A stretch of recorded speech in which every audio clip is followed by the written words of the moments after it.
Liz, what's next for you? I mean, do you have any upcoming shows we should watch out for? Single na you can talk about na This na release? this July 11, I will be performing with Janine Verdine and Fana sa Cozy Cove, Baguio. Kasi we have this collab nga called Tayo Lang. Yeah. I watched that. I Stream was yun na actually rin. about to ask you. Yeah, and around August, I think, me and JR, sa collab naman namin, which is Pakita Mo Sa Akin, we will be having a Wish Bus performance, I think. I forgot which date, pero I know this August siya kasi he's been asking if I'm available that month for a Wish Bus performance, and I'm very excited kasi I have 2 collaborations that came in the same week, which is Pakita Mo Sa Akin by JR featuring me, and Tayo Lang by Janine Verdine featuring me and Fana. And also I had a collaboration then with Russell. He's from Canada. He's a Filipino artist, an R&B artist, and he's really amazing. He has this great voice. Yung title ng collab namin is The Baddest by Russell featuring Ilis Morena. So check it out. And next, I think right now, I'm more on focusing on creating more music kasi I feel like I really wanna bring out another project, another body of work na may encapsulate yung feeling ko right now at this moment, which is I'm really reconnecting with my roots. I just yung nanay ko kakauwi lang from Singapore. She visited and I've been hanging out with my family again more often kasi medyo naging busy ako for the past 2 years and I haven't Promoting really been with stuff, them. yes, Yeah, I've yes. been working. And I'm happy now kasi I got to visit my own house in Mandaluyong, and I've been hanging out with my cousins, and I feel like I'm revisiting my roots and being grateful about what that place brought me. Kung ano yung nagawa sa akin yung lugar na yun, kung paano ko pinalaki ng Addition Hills. So yeah, I'm very excited kasi yung next project na gagawin ko is more on revisiting my hometown and revisiting that part of my life where medyo wala pa ako, alam mo yun, parang kumbaga I was just starting doing things on my own, wala pa tumutulong sa akin. And I'm happy and grateful na nare-revisit ko siya ngayon on a lighter note, na happy and excited mindset.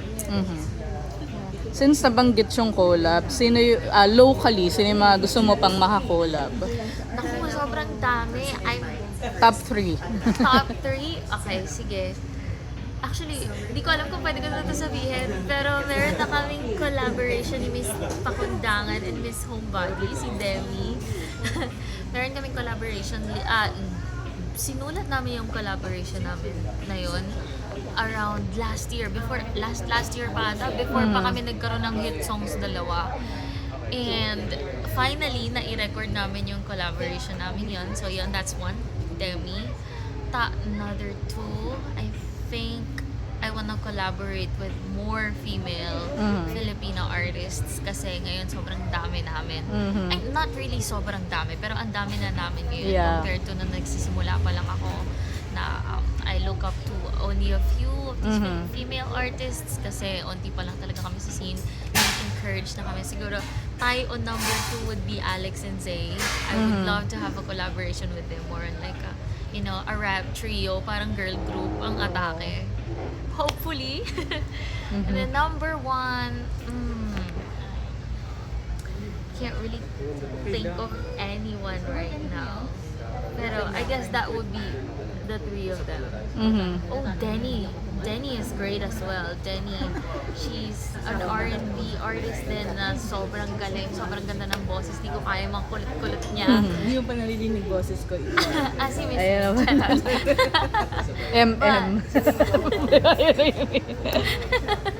But yeah, I would love to collaborate with Demi, Alex, and Zay, and Denny. The 3 of them are amazing. You know them? But medyo yung genre nila kaparal kasi 'di ba R&B din tapos si Zay raps. But how about yung those na medyo hindi mo ka genre yung mga like nagbaballads na Ballad. or nagpipi-pop like Beanie, Oh my 'di ba? God, I would love a K-pop collaboration din, Alamat. I would go for Alamat. Wow! Sobrang amat ko talaga yung Alamat. Shoutout sa Alamat Jao. Medyo ganun kami noon. Yeah. Medyo nagba-banding kami. I've invited him to a lot of my Oh, parties nice. before. Mm-mm. And he always comes through and lagi kaming sumasaya o pumaparty. Lagi namin sabay din kasi kami sa Cook Studio last year ng Alamat. So, I would really love to have a collaboration with them. They're amazing. And also, probably G22. Oh, They're Filipina great. queen. Yeah, Filipina. Yeah. Yeah. I'm a Filipina. Sinong may bias ka ba sa G22 Bias. sa I can't Tatlo have a lang bias. sila. Charot, pero in-invite ako ni Jazz nung birthday party niya. Wow. And I'm very happy na in-invite niya ako kasi hindi ko alam na kilala niya pala ako. And it was really fun. It was really fun. I actually asked if open ba kayo sa collaboration. You know, baka naman. And then, intayin niyo na lang kung open sila o Yeah. hindi. Yeah. How about yung mga ibang, yun like nagtutour ngayon, di ba? Sila Beanie, sila SB19. Do you also listen to their music? Yeah, I listen to their music. SB19. May bias. Sino favorite mo sa... If I may makaka-collab kang isa sa boys, Sa SB19, sino feeling mo may pinaka-magka-compliment? I would love to have a collab with Ken or Felipe, pero I feel like mas kami ni Stel. Ni Stel. Sobrang laruan kami no ni Stel. Feeling ko lang naman, if mangangarap ako, siguro si Stel. Bibiritan niya. Sige, ako na lang mag-rap. Oo. Hindi, ako na lang mag-rap. Ibirit mo na lang yan. Then sa Beanie, sana lahat sila. Oo. Sana Ang dami pa naman nila. lahat. Yeah. O kaya content ka, no? Beanie for a day.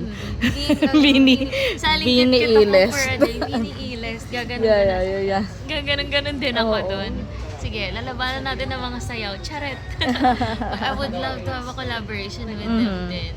Pero more on admiring from afar ako sa kanila kasi ang layo na nung narating nila. And I'm very proud of them kasi catalyst sila ng OPM music. OPM ngayon. How about si Tony Fowler pag nag-comeback? Si Mami Oni. Si Mami Oni. Pwede. Baka maging Oo. Toro Fam ako for a day din. Why not, di ba? Kaya nga lang lahat, pati sa CR may Idol ko si Mami Oni. Live. Hindi. Daddy Rob! Oh. Ay. Mami Oni would be great din. She's so funny. I love yung mga content Saka niya. maganda yung niya, music videos, ginasusan talaga, di ba? High production talaga, sobra. Ang galing din ni Mami Oni. Kinakareer niya ang pagiging Cardi B, Nicki Minaj ng Pilipinas. Wala na po kaming laban doon. Di po namin kayang gawin yung ginagawa Oo. niya.